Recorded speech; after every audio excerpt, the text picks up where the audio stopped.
Let's see if that works. I There don't you go. I That'll don't think it probably is work. recorded. I don't think it's recorded by default. I think it's saved by default. I was at the Minneapolis mug yesterday, and they didn't have the first part of theirs. Oh, perfect. Got Yes. it. So Well, we'll be now recorded. it will be recorded. All right. Well, welcome. Our first Silicon Valley virtual mug in like the 9 years in existence. So awesome. All right.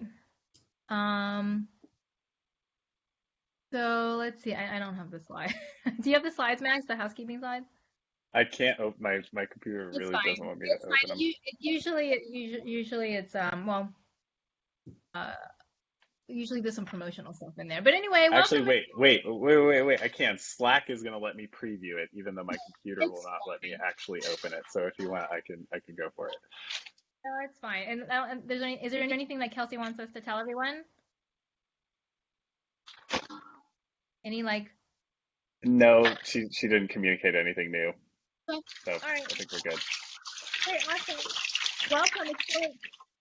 It's great to have everyone from all around, not just in Silicon Valley, because people always. So if you are okay, yep. Okay, great.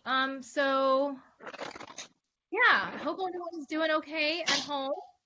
It's great to bring everyone together. Whoever's making a loud lunch in their kitchen right now, if you could mute yourself, that would be phenomenal. Thank you.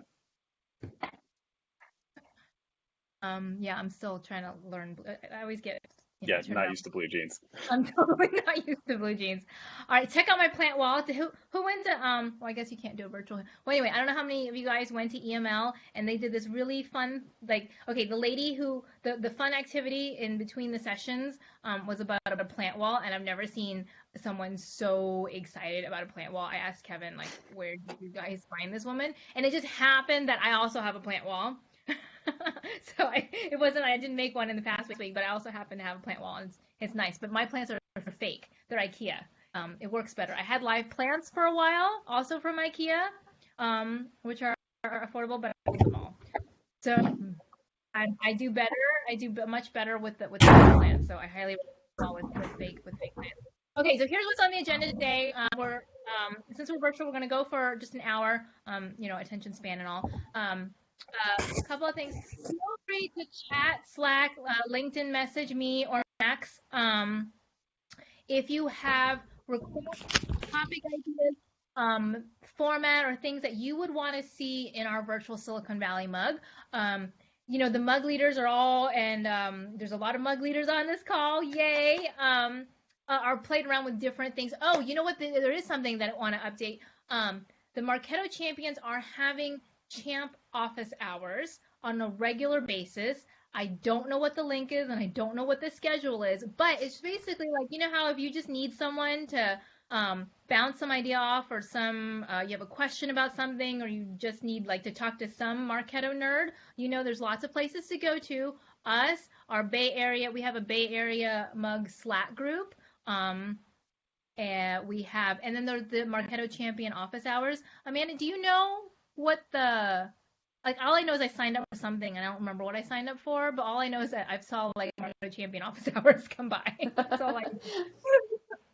I think it's every other Tuesday, I want to say, from 12 to 1 Central. I know it's lunchtime for me. So every other Tuesday, 12 to 1.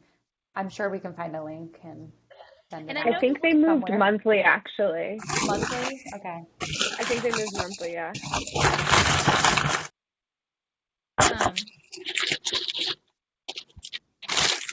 Someone typing. Usually. Okay.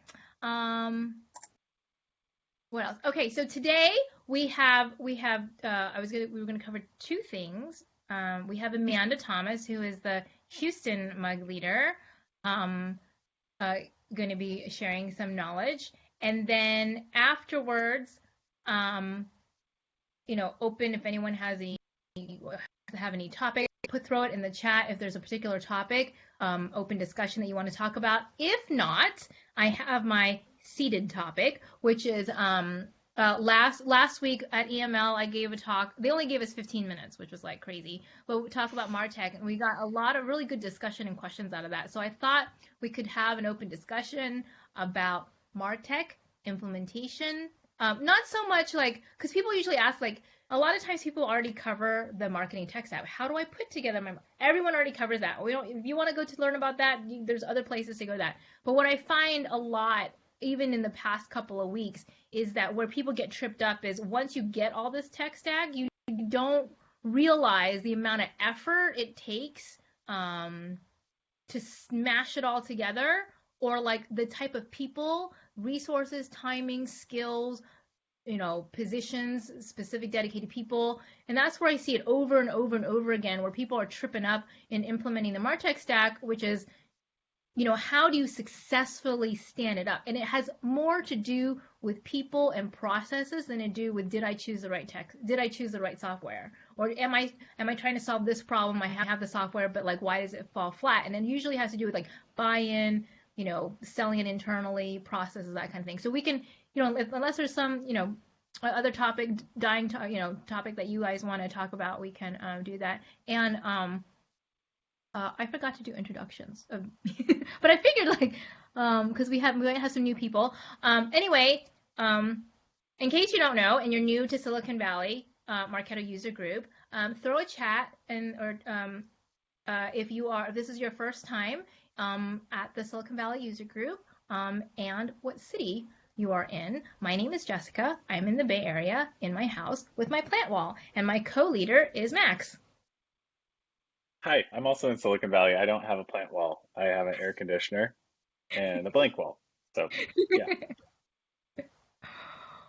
Awesome. All right, so with that, we'll hand it off to Amanda to kick us off with her topic today. Cool. Thanks for having me, guys. I'm excited to present a little bit about segmentation. This might be a little elementary for some of you attending. We have some great names here. I'm just going to click and make sure I'm sharing the right screen. Okay, can you see the actual slide screen? See that? I'm not seeing anything yet. No.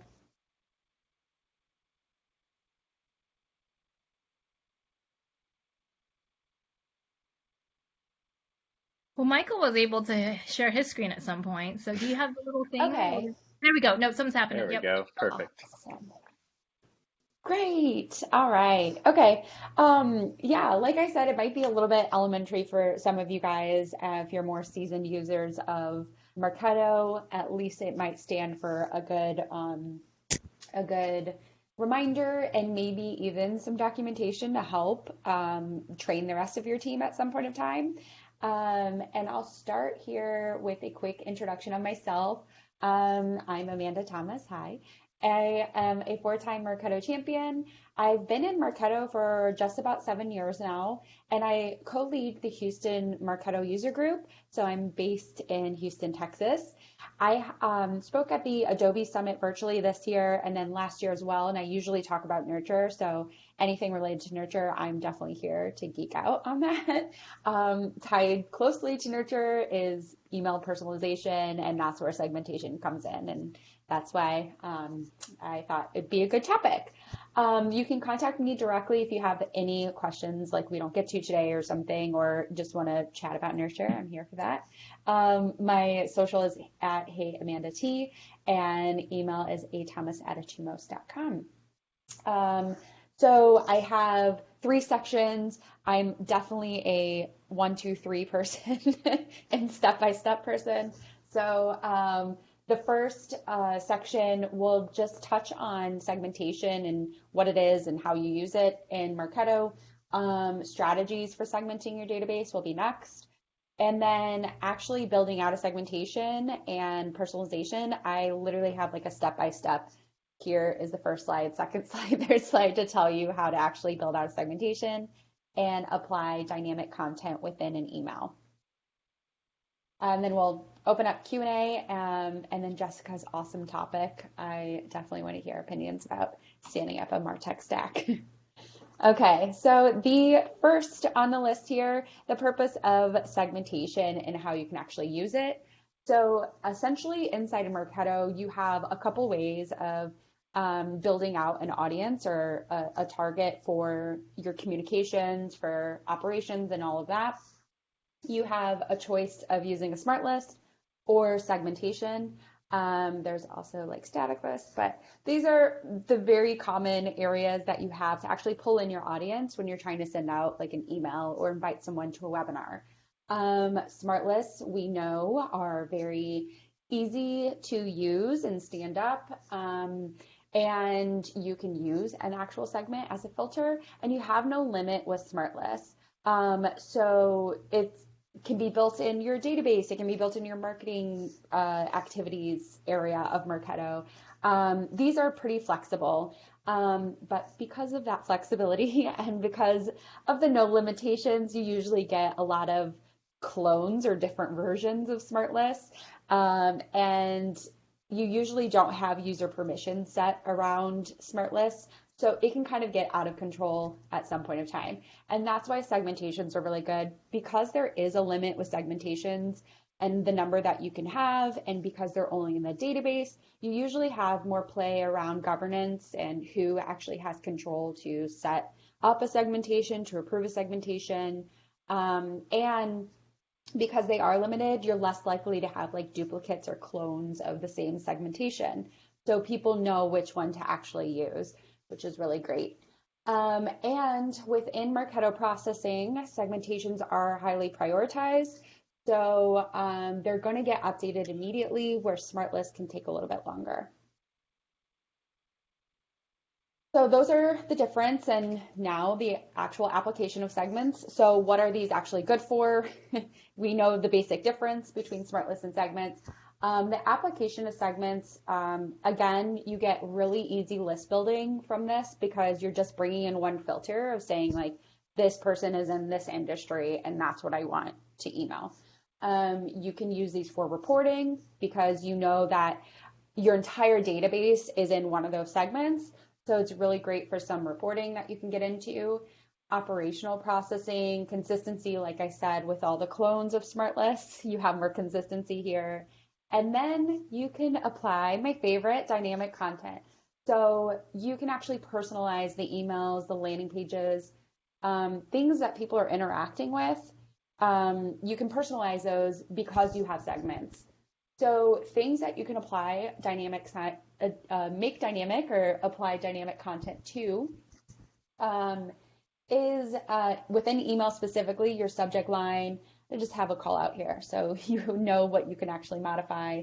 But even on landing pages, you can have, different different titles and all of that. So there's a lot of room to make things more personalized within the assets that you're promoting within Marketo. You can also, dynamic content, honestly, this is very Marketo focused, obviously, but you can apply these to like digital ads. You can apply personalization all over your entire marketing board and all of your marketing channels that you have. So definitely encourage like thinking outside of just Marketo. This is just specifically within Marketo what you can do. Okay, so step number 2 is the actual strategy around deciding how you're going to segment your database, what segmentations you actually need, all of that good stuff. I see a lot with like being on the brand side and now being on the agency side and dealing with a lot of clients. It kind of stems usually from a product marketer that wants to be like, okay, I think these personas are amazing and we want to do this. And I'll touch a little bit on why marketing ops needs to be involved from the beginning of that. But if it was up to you, this is my advice. Definitely start at the end. So what is your end goal? Why do you think you would need segmentation? And these are some of the scenarios that I've come across. I want to deliver the same email in different languages. Great use of, dynamic content, using snippets at the bottom to have like the office, be different for depending on what region the person's in. I want to ensure the audience for this nurture isn't used in another nurture. I've come across this one, and there are big complex builds that you can have within marketing activities that actually control the segment for something like nurture. So then you know that in your nurture, you're only pulling in that one audience, and that your entire database is in one of those audiences that you're actually pulling in. I want to pull in a filter instead of guessing the correct smart list to use. This is my favorite scenario because it is just something you always come across. Like there are, customers 2020, current customers smart list. There is a, active customer smart list. There's just so many different versions of smart list that you can find. And actually pulling in a segment filter just does wonders with cutting through all the noise. I want to implement governance on what target audience is used. So another great thing about segmentation is you can have user permissions set around it. So you can see like who actually has control around building one or approving one, and then having more governance around what target audience is used. If like all of your program templates are using a segment in the smart list, then you're just going to have a better time within Marketo, and less human error can be achieved when going through and building your everyday program. Okay, so of course, the other application of segmentation and really thinking through dynamic content, that's usually like a big portion of why you want to segment your database. So when you're putting together your segmentation strategy, just think of that dynamic content use case as well. So very commonly, it's going to be around nurture. You just want to get things more personalized when you're sending out your everyday, your reoccurring emails, I should say. So you first want to decide how you're setting up your nurture, and almost start with like your nurture strategy, because you're going to have different layers of segmentation before you even get to an actual segmentation and applying dynamic content. So the first of those layers being the actual nurture program. So how many nurture programs are you going to have? How does one get into one nurture over another? That's going to be your first segmentation, your first layer. Then your second layer of segmentation would be your streams. So how are your streams organized? Are those funnel based? Is it tofu, mofu, bofu? And then your third layer is going to be, how are you personalizing the actual email asset? So first is, what nurture are you going into? Second is, what stream do you belong to within that nurture? And then third is, how is the copy within the email different based on a certain segmentation?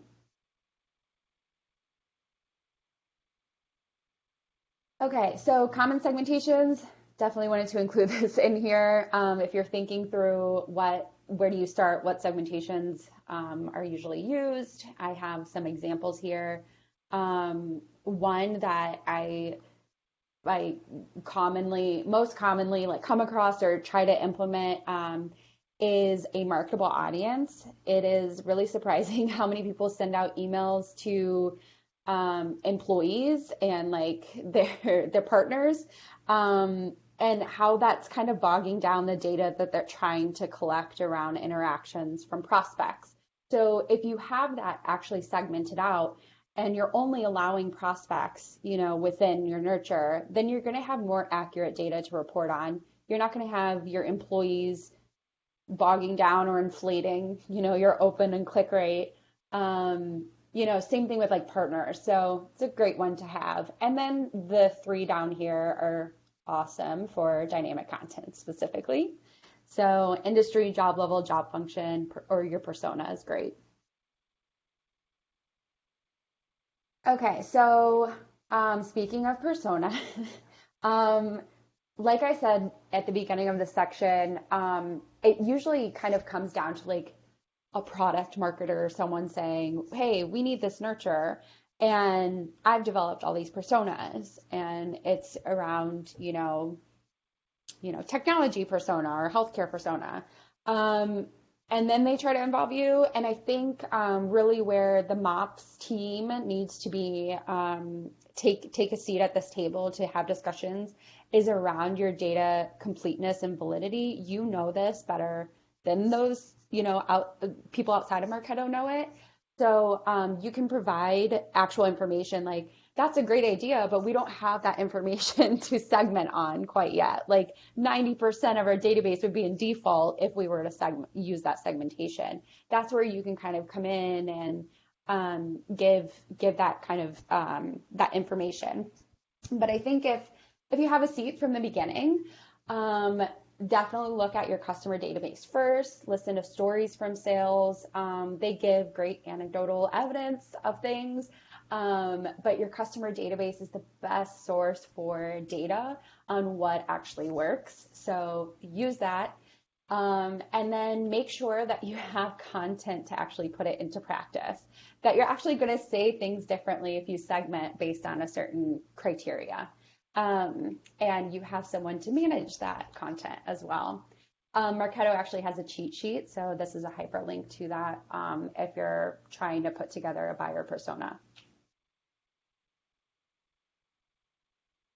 Okay, so the third and final section of this is actually building out the segment, and here is my step-by-step, super simple way of building out a segment and then applying personalization through emails.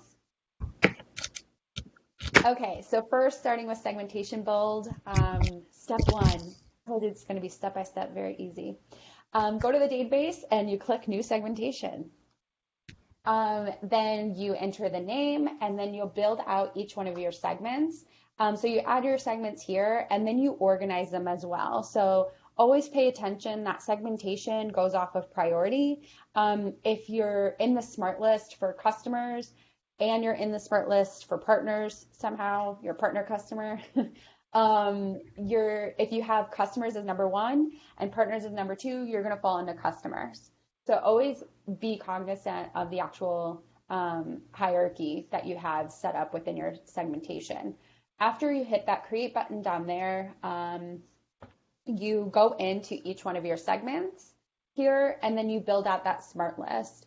You can't use member of smart list within this smart list build for segmentations, so keep that in mind. You can use member of static list. So that's where if you're getting super complex, you can build something in marketing activities that manages membership of a static list. And then you can have that static list in here as your smart list criteria. So you can get pretty complex with these, but if it's simple enough, just build it inside of segments within the smart list here for each individual segment. Okay, and then you approve it. Approval takes a little bit of time. Definitely don't do this in a rush. It's going to take a little while, especially if you have a more complex, like your smart list is like a bunch of different items and filters. It's going to take a little while. It's because it's processing your whole database. So it's trying to sort through every single person. So it takes a little bit. So just be aware of that. These can't be done in a rush. And make sure that you're approving, I would say, like end of day or something to where you're not interfering with, like a big send that's happening or something using that segmentation. If you're reapproving it, you definitely don't want to try to reapprove it while it's being used somewhere. So after hours is always good. Okay, so applying dynamic content, step number one. Again, like I said, kind of your nurture program is kind of your first segmentation. So we have here nurture on industry, and we can say that only people created within the past 90 days can be in this nurture. That's like our first highest segmentation, like 90-day creation. Then our second level will actually be the streams itself. So we have stream by industry. So we have healthcare, financial, and technology. I do have study and accelerated, and I can definitely go a little bit deeper into that, but I also have just like there are other resources on why you can have steady and accelerated to move at a slower pace or a faster pace. But yeah, you have your streams here for industry. So step one, just understand how you're first setting up your nurture. And then step two, actually applying dynamic content within the nurture. In this scenario, I want to work on job level. So I have first industry, and now I'm tailoring the actual text based on their job level. So you'll click the gear icon, and then you'll just hit Make Dynamic, and this will pop up. It says Segment By. You pick what segmentation you want to use, and it gives you a little preview of what segments are in that segmentation, which is nice. You can double check that you're using the right one. Click Save, and this panel will open up here on the right. And this will show you all the segmentations. If you double click that box underneath a specific segment, that text box where you first started with the gear icon is going to pop up.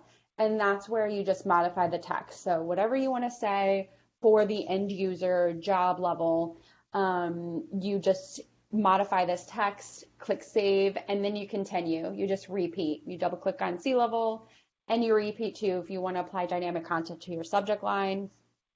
Just the same exact steps that we've been through thus far.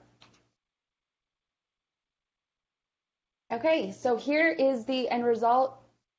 Kind of ugly because these are just like very standard emails. I didn't get very creative here, but I set myself some samples on being in the manager job level, and this is what I would get in the text.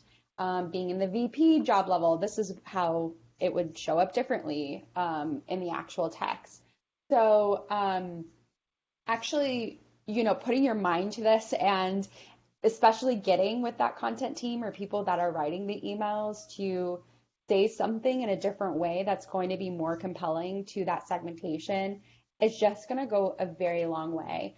The results that I have seen, 2 times the opens, 60% more clicks, 80% more likely to buy. That was like a study.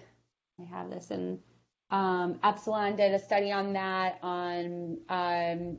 people are 80% more likely to buy if they actually have a personalized experience from start to finish. So you're just going to get a lot of good results from applying dynamic content, and to do that you have to have segmentation. So like I said, it's a pretty quick presentation on how to stand up a segmentation and then build and apply dynamic content with an email. This will just give you more engagement, which is, of course, we want to get as much engagement as we can get out of every channel. Now that we're down a channel, which is live events, we definitely want to get the most that we can get out of the email channel, and this is a great way to do it. I'll pass it over to Q&A. And hopefully, this can come into use too for introducing someone on your team to segmentations and dynamic content.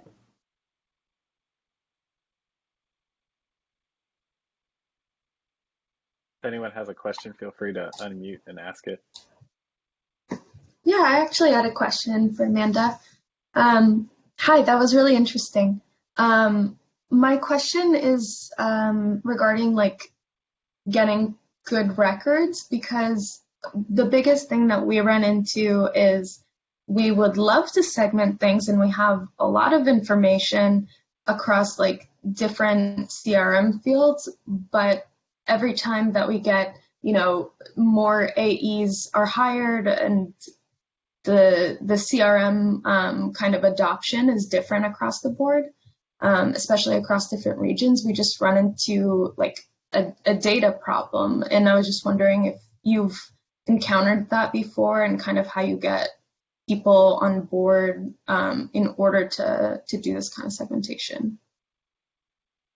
Yeah, I think starting with really something like really basic as to using just like things that you know are required fields, right? Like things that you know are required for a person to be created in Salesforce or that are required on the majority of the forms that you use. I think first, like starting off there.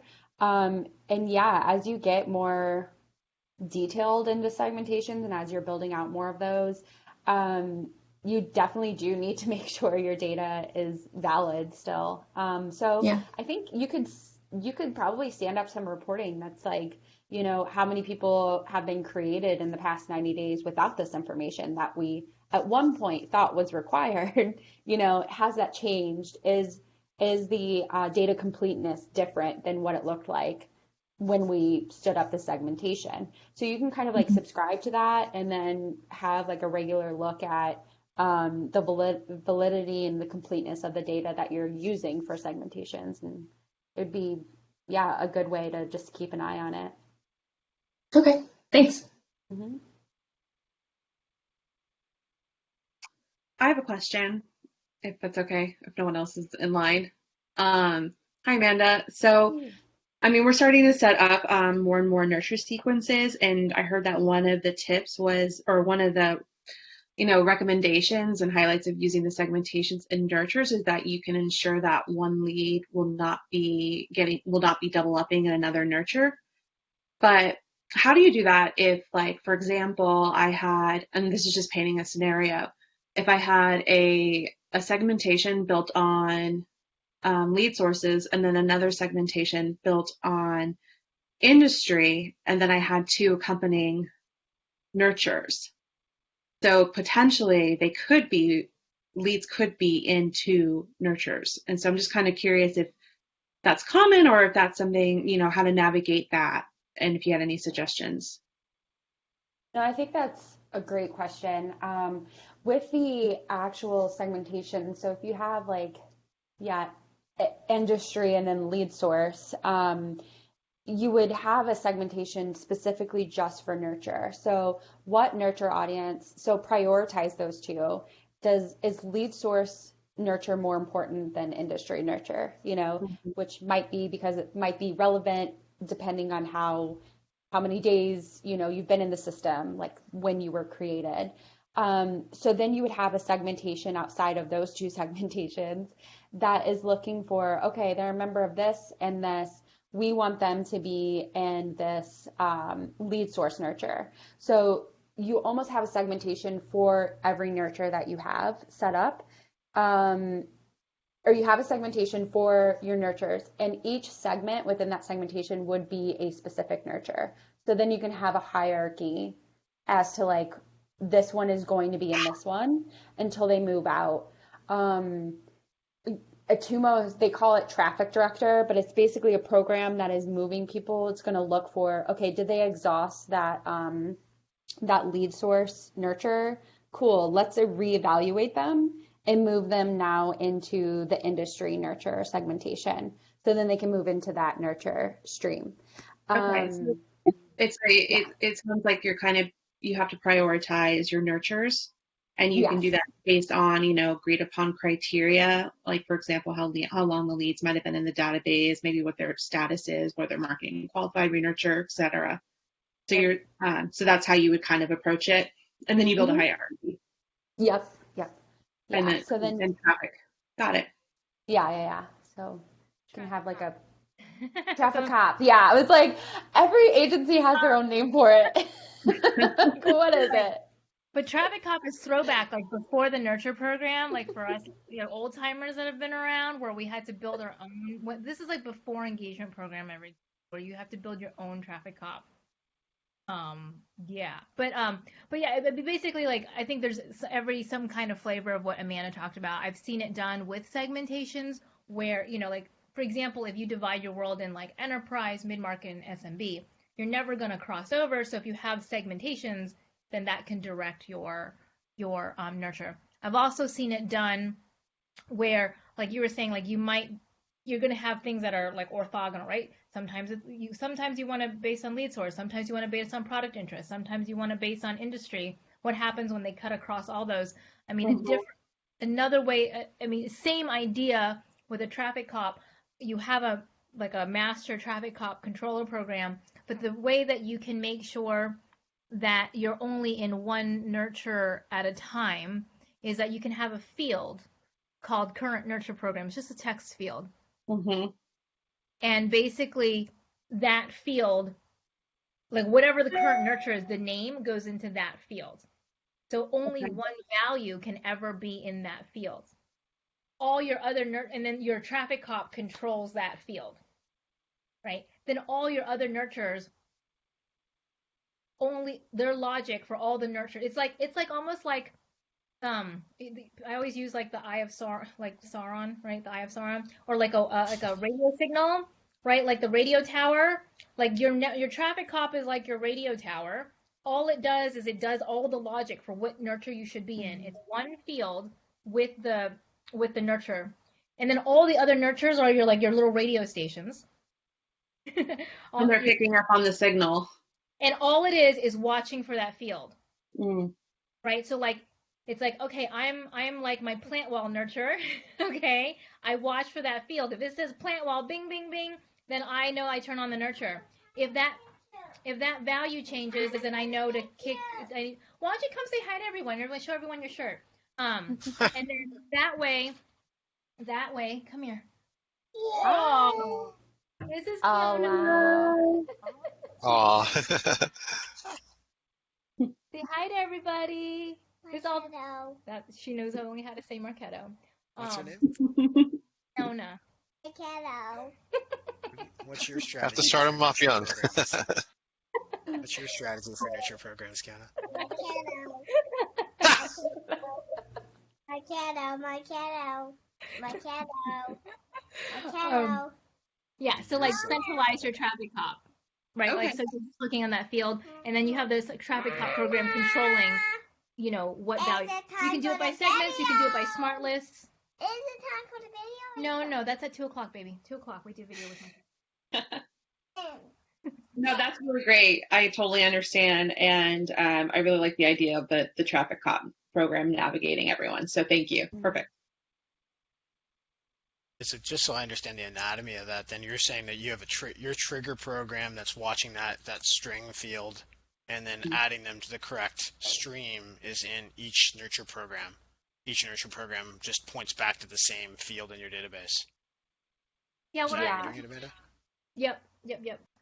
Yeah, and how I've done it is instead of a field, it's listening to a segmentation. So like the nurture segmentation changes to the one that matches the nurture. But yeah, so you can use a field, a segmentation, but the thought is that you're controlling it through another program, whatever that is, the field or the segmentation. And then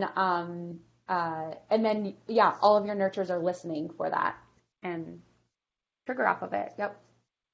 I want to ask you a little bit about the reporting too on that. Like I thought it was interesting to see your engagement program. So you have a stream for one vertical, steady and accelerated, and then a stream for another one in the same nurture program.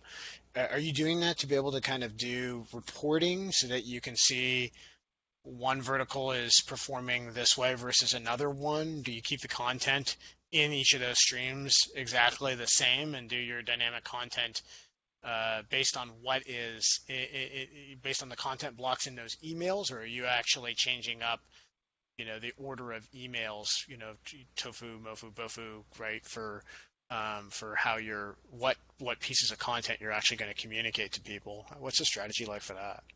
Yeah, well, my ideal strategy. Let me go back to this. I heard the answer is Marketo. Marketo, yeah. The answer is Marketo. Marketo. My ideal, yes, my ideal would be to have each stream would be, you would have your streams for industry, let's say. And then so each one of those emails are based on that industry. So they will be different. So the finance emails are completely different from the healthcare. So that would handle industry. The MOFU the tofu, mofu, bofu would happen within 1 to 6. So the first couple are going to be your tofu, then your mofu, then your bofu, because at the end you want them to actually do something that's bofu related, get them over the fence. And then within the actual email, so the email copy would differ based on like your job level or something else that's different. So then we're writing to C levels differently. You know, we're presenting that same healthcare email that is top of funnel, just wording it differently, you know, for them to want to click on it versus someone in a manager role. So that's how that would be kind of split up. So my ideal scenario, yeah, the actual emails will be different. The study in Accelerated just exists, so you can have like if they're starting to engage, if they're clicking in your emails, they're filling out forms that you're asking them to fill out, you can move them at a faster pace, and that's just to make sure that you know they get over the fence a lot sooner.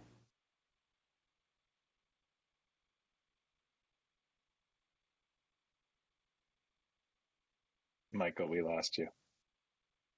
You hear me now? Yeah. Oh, yeah. Yes. So just wondering about your reporting with that. If you're using engagement performance reports or you're using email performance reports, and then you group those by the text field, or how do you do that? What's your suggestions on that? Yeah. There's a lot of reporting. You can do all of the above. Marketo is the answer.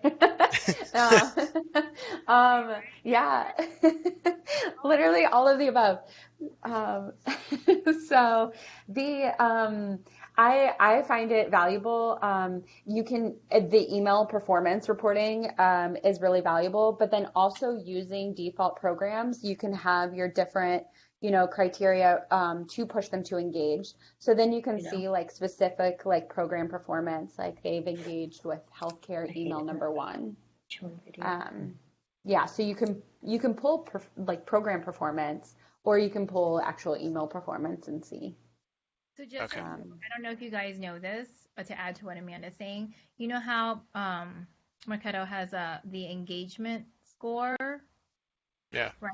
That is null and void if you use if you pull in programs into your stream. It'll always be like 90 something. So as much as I say like yay go nurture, if you use it because it's the way that calculates the denominator, it's like it looks at the people that was sent the email, and then basically it null and voids that. So don't look at the engagement score if you're using programs. Not that we really knew what the engagement score was. Yeah, right. I was about to say I never I was used gonna it say, because yeah, it always you're talking to the confused me. denominator. What's the calculation there, Jess? Let me write that down. It, it has to do with the fact that you're overfitting the data, right? Like it's like if you gathered all the people that like vanilla ice cream and then asked them what flavor ice cream, like you've already biased the data. I remember like when you use engagement programs, the way they end up calculating the score, you're biasing all the data. Like you're only taking the engaged people and asking who engaged. Well, of course, everybody engaged because you only ask the engaged people. So it's a liken to that. Fine. Gotcha. Sorry if I burst your bubble if everyone who had scores of 90 thought they were real.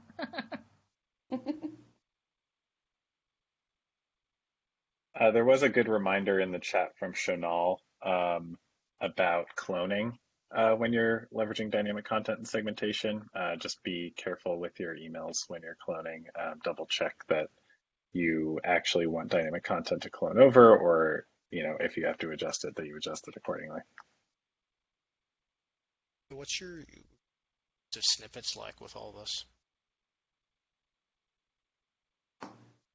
Yeah, snippets. I don't know. Probably not like the best practice. I just avoid snippets. Like, do we need them? If we do, like, the only snippets like I will implement on like a regular basis is that footer snippet. Just because it's easier for your date to change and the office to the contact information to be in a different setting for different regions. Um, Curious, yeah, Michael, like how you come across like snippets, like what are your use cases? So the footer one's a big one. Yeah. Probably the biggest one that I've used. I've had them when I have to do similar dynamic content across a ton of different email assets, or different assets, and then you need to be able to kind of edit all of. So I had one snippet that was tied into, I think, 200 email assets. If the snippet wasn't there, we'd have to go in and edit all 200 of those content blocks at the same time. Mm-hmm. Yeah, I think it good exists in research specific there. spots, but it's you don't. It's sort of few and far between. Yeah. I have a good use case for snippets and dynamic content that somebody in my team just implemented. I'm proud to say this was not my idea, so I feel like I've like my marketers are like coming up with really creative ways to use Marketo. But we have had this like block in our email templates for a while that's like recommended content, or it's like at the end, like after webinar follow up, there's like a block and it's like, here's 3 assets that you could use, that you might be, you might be interested in. So he replicated that in a snippet, and it's dynamic based on your persona. So we have like 5 different job title persona segments. And then we have a couple different snippets. One is like tofu content, one is mofu content, one is bofu content. And then that, some of them are pre-built into templates, and then sometimes marketers can just pull them in if they think that block is appropriate. And then Matt controls what the current content is in that snippet, so it's always current. And then he also added a cool thing in segmentation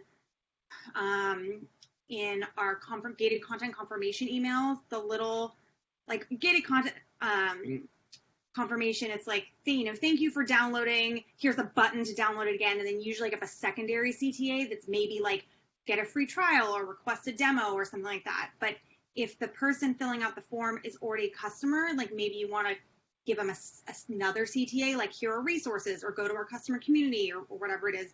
So that secondary CTA is dynamic, which I thought was a really good use. We have like an account type dynamic content, or account type segmentation. So that's something we just launched this week. I am thinking back to it now. The presentation that I gave on multiple using Marketo and multiple brands. And there's a good snippet cases if you're handling your branding with local program tokens, being able to build a series of snippets that reference a local program token is a good way to be able to kind of prepare content, have that completely shift based on what program it exists within, and you have kind of similar layout structures basically. So your type is the same in one block. Maybe you have different graphics that are in another block. So Amanda, you talked about the footer, but I mean obviously in the header block, if you have a snippet for that's a good place to be able to kind of quickly make branding changes. If you have one brand, it's a great way if you're updating your logo to be able to do that in one spot across all your email assets. If you're doing it in multiple brands, your header snippet would be a local token, and then that can be automatically adjusted to whatever the token value is on all those different programs.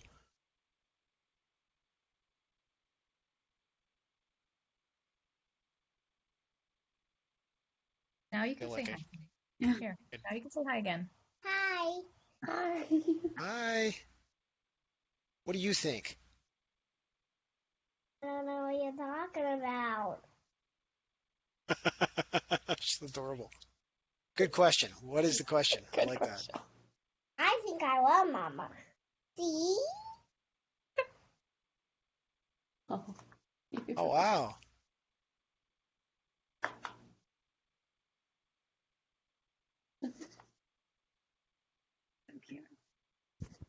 I don't see any questions in the chat here. Like how people are using segmentation and dynamic content. sorry, what was the question? It cut out. Sorry, at least for me, it cut out. Oh, I just wanted some like hear examples from other members, like what other creative ways are you guys using? Like I feel like this is where you get inspiration. Yeah.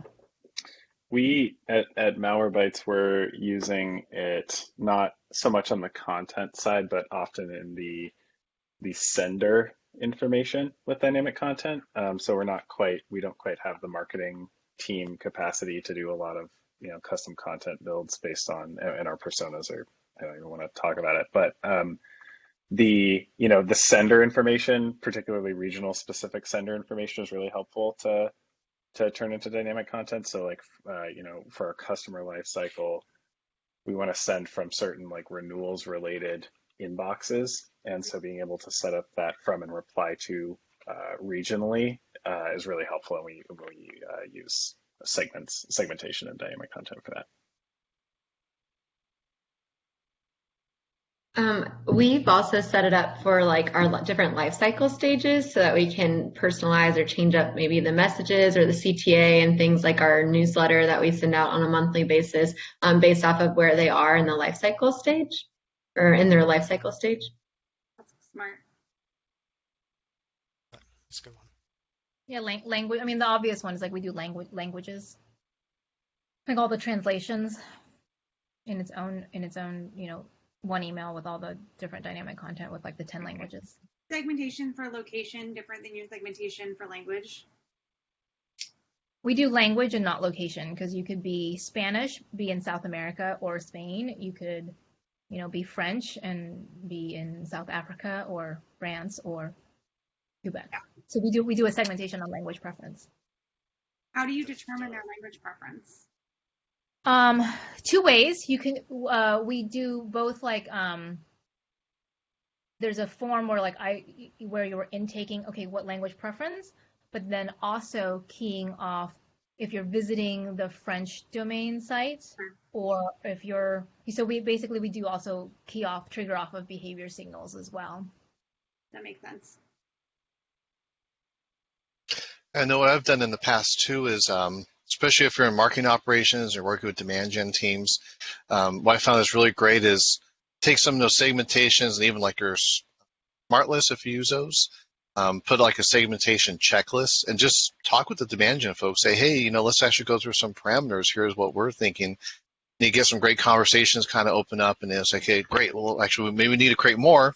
Let's add some more to the checklist, and that way, some things, if they're rinse and repeat, that checklist kind of stays with you. And then the one-offs, you can use that to really get more finer segmentation. So that we can socialize that and also let people know, hey, here's where I'm pulling from. Does that look good?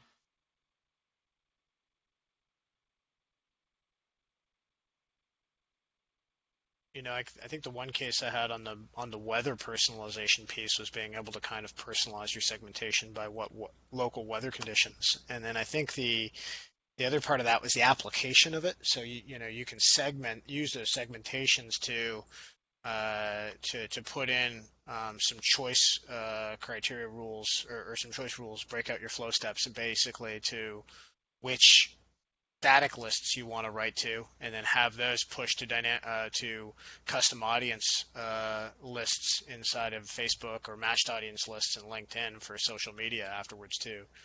Personalize that. And I think Amanda touched on that in the first part of her presentation. And I'd be curious to hear how people are using dynamic content or some of the rules around segmentations for non-text based, for graphics, for social media engagement, for some of the other marketing communications mediums. None of those, but for operational segmentation to control marketability or compliance law, application of CASL versus GDPR versus can spam. There's some operational reasons to use segmentation. Tribes versus marketable. I think, Kiara, you write your webinar invites or something, like the banner image is different. Yeah, so at my last company, we didn't have, like Max said, the resources to have someone do a custom email for like every different industry. But our banner images used to be like one image, and then we switched it up to like an image that was specific to each industry. We didn't change any of the copy, and that actually resulted in higher conversions. I think just like above the fold, people were seeing something that was directly relevant to their industry. Obviously, that doesn't work for every type of webinar. If it's like a healthcare focused one, you're not going to put a financial services banner on it, but it worked for some stuff. blow this in a whole different level, but I was just at a bunch of ABM sessions yesterday and at the Minnesota Mug and at another one from the American Marketing Association, and wondering if people have segmentations for the different target audience personas in account-based marketing. So like whether it's the influencer or the purchase decision maker, or whether it's the person who's the ultimate end user in an account-based marketing scenario. Has anybody ever tried anything like that with their segmentations? I will tell you where I've seen what you shouldn't do, which is to make a segmentation for each company in your targeted ABM list. I would not recommend doing that. I have seen that. Don't do it. That's a good one. Thanks for that. That's a good one. What I other think there are. Oh, I was just going to say, I think there are ways if you could build it out of like your ICP personas and kind of have it targeted that way. It's not individual companies, but here's the persona that you're looking for. And I'm just kind of riffing here, but I'm just thinking that would be useful. Are you doing that, Courtney? Yeah, we tried. We've got about as far as we could, like with trying to bring in by like different job function based off of like the job titles, and we've been trying to like clean up our database a little bit. Like when we transitioned to Marketo, making that field a pick list instead of like a free text field, because that was really, really difficult for us. Like in HubSpot, we had every job title under the moon before we transitioned. So that's something we're like working on improving. But we did try to build out the segmentations already. Yeah, I was doing the same thing, but hitting the exact same wall. The title is a string field, and so now we're having to like literally sort through every single title we've got and put them into persona buckets. It's miserable. Yes. Done as much automated as we can, but Job title segmentation is like an effort and like just a long tail of pulling your hair out. I don't know what your guys' like threshold is. I kind of feel like if you get like 80-90%, like call it good, you revisit it again like in a year. But there's no way you ever get that. The other thing that I've had to like try to explain is like your like product marketing team probably has personas, right? And there may be like 3 or 5 like ideal people. And like those aren't your segmentations, because like most of your database is not going to fall in those. If you have like super complicated criteria and you got like one is like, a marketing executive with this background, and you like, you're only going to have a few people fall in those. Like it's better to have like a job function and a separate job level segmentation, and you can like layer those in. Right. Get the right information to people.